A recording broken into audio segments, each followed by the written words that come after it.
നമസ്കാരം.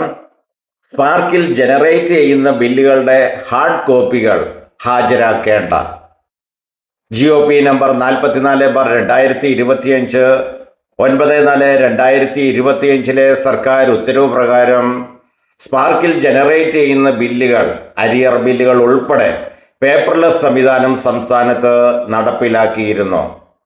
എന്നാൽ ഇപ്പോഴും ചില ഓഫീസുകളും ട്രഷറി ഓഫീസുകളും ഡോക്യുമെന്റ് അപ്ലോഡ് ചെയ്യുന്നതിന് മുമ്പ് ഹാർഡ് കോപ്പികളും നൽകണമെന്ന് നിർബന്ധം പിടിച്ചിരിക്കുന്നു.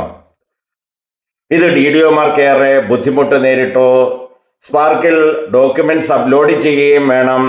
പഴയതുപോലെ തന്നെ ഹാർഡ് കോപ്പികൾ ഉയർന്ന ഓഫീസുകളിലും ട്രഷറികളിലും സമർപ്പിക്കുകയും ചെയ്യണമെന്ന് ഏറെ ബുദ്ധിമുട്ടാണ് നേരിട്ടത്. ഈ സാഹചര്യത്തിൽ ധനകാര്യ വകുപ്പ് DGക്കും ഹയർ സെക്കൻഡറി ഡയറക്ടർക്കും കോളേജ് എഡ്യൂക്കേഷൻ ഡയറക്ടർക്കും ടെക്നിക്കൽ എഡ്യൂക്കേഷൻ ഡയറക്ടർക്കും കത്തിലൂടെ 24/10/2025 കർശന നിർദ്ദേശം നൽകിയത്. സ്പാർക്കിൽ ജനറേറ്റ് ചെയ്യുന്ന എല്ലാ ബില്ലുകളും പേപ്പർലെസ് ആയ സാഹചര്യത്തിൽ ഡോക്യുമെന്റ്സ് അപ്ലോഡ് ചെയ്യുന്നത് കൊണ്ടും സംസ്ഥാനത്തെ എയ്ഡഡ് സ്ഥാപനങ്ങൾ ഉൾപ്പെടെ ഒരു സ്ഥാപനങ്ങളിൽ നിന്നും ഉയർന്ന ഓഫീസിലേക്ക് അല്ലെങ്കിൽ കൺട്രോളിംഗ് ഓഫീസേഴ്സ് ഹാർഡ് കോപ്പി ആവശ്യപ്പെടുകയോ അല്ലെങ്കിൽ ബില്ല് പാസ്സാക്കാനായിട്ട് ട്രഷറി ഓഫീസുകൾ നിർബന്ധം പിടിക്കുകയോ ചെയ്യാൻ പാടില്ല.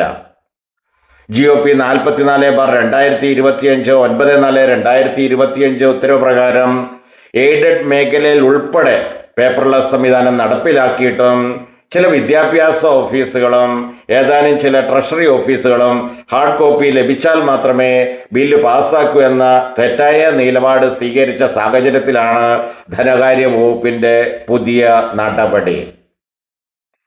Thank you.